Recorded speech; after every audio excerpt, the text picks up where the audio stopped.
U visas, Manny Pacquiao update, and the LA County Fair. Be informed and be entertained as Kababayan LA starts right now.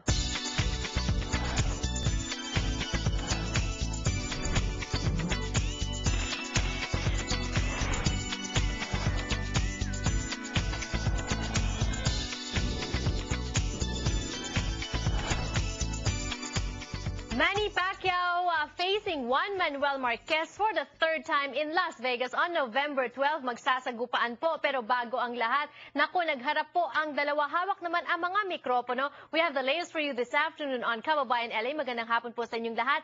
Yesterday, we talked about immigration update for you, and I know that it's such a favorite topic of ours, also very interesting. At marami po ang nakikinabang at marami po ang nangyayari. Kaya alamin natin ang latest mula sa balita.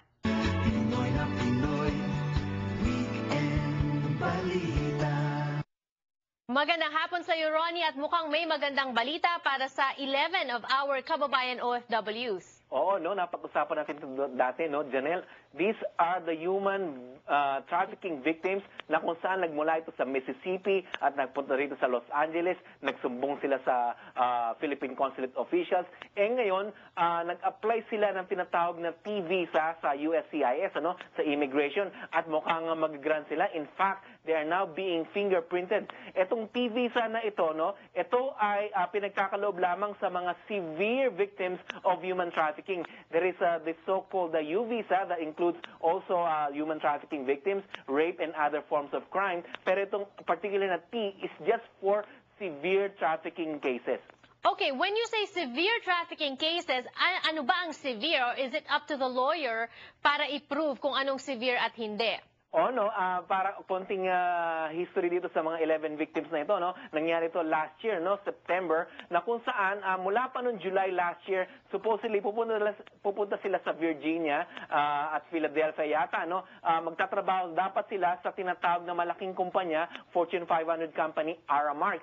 However, when they landed here in the United States, they were brought to, or they were instructed to go to Biloxi, Mississippi, at hindi sila nagtrabaho sa Aramark na yan. In fact, nagtrabaho sila sa isang hotel na kung saan, imbis na makakatanggap sila ng federal minimum wage of about $7 per hour, they were required to clean rooms na kung saan kailangan ma-meet nila yung quota para makuha nila yung minimum wage na yan. Okay. In fact, parang mga $4 lang ang lumalabas per hour. So mahaba-haba ang nilakbay ng ating mga kababayan, $4 per hour, very below the minimum yan, Ronnie. Pero like you said, T-visa, so mukhang okay na sila, hindi pa na-approve, pero they are already in the process of fingerprinting, so they're on their way to getting the T-visa, correct? Oo, kasi dapat ang isa sa mga requirements yan is 3 years of continued stay dito sa United States, ano? At gaya nabanggit ko, they started from last year, no, July. So mga another year pa para talagang mag-grant yung visa nila. At hindi lang yan, ano? Pati mga pamilya nila ay pwede nilang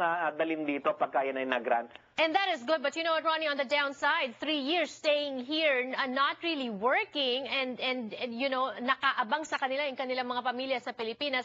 So these people, they really deserve the help of the government. And speaking of help from the government, Ronnie, mukhang the government is really clamping down on issues of human trafficking and abuse and exploitation. And now they've granted 10,000 U visas naman. Oo, no, nabanggit natin na U visas, ano, the United States Immigration Services granted 10,000 visas for the last year, no? At marami nga yata ito mga forms of crime, mga victims na ito, no? Like nabanggit ko na nga, human trafficking, rape, or other forms of crimes na mga biktima dito sa United States. So 10,000 visas were granted. So marami ang nakapag-apply dyan at nabigyan ng visas na yan. And just to clarify, Ronnie, ang T at U visa, is that considered a visa they have to apply for green card also, or self-petition for green card na yan? Oo, basta na-prove sila na they are victims, ano, lalo na yung mga kababayan natin na nag-apply ng T visas, ano, as long as there are police reports and other reports from the government na talagang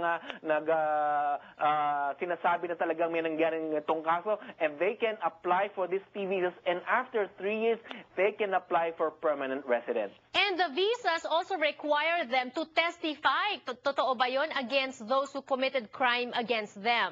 Oo, no, yung iba, no, basta ma-establish na biktima ka, pwede ka mag-apply.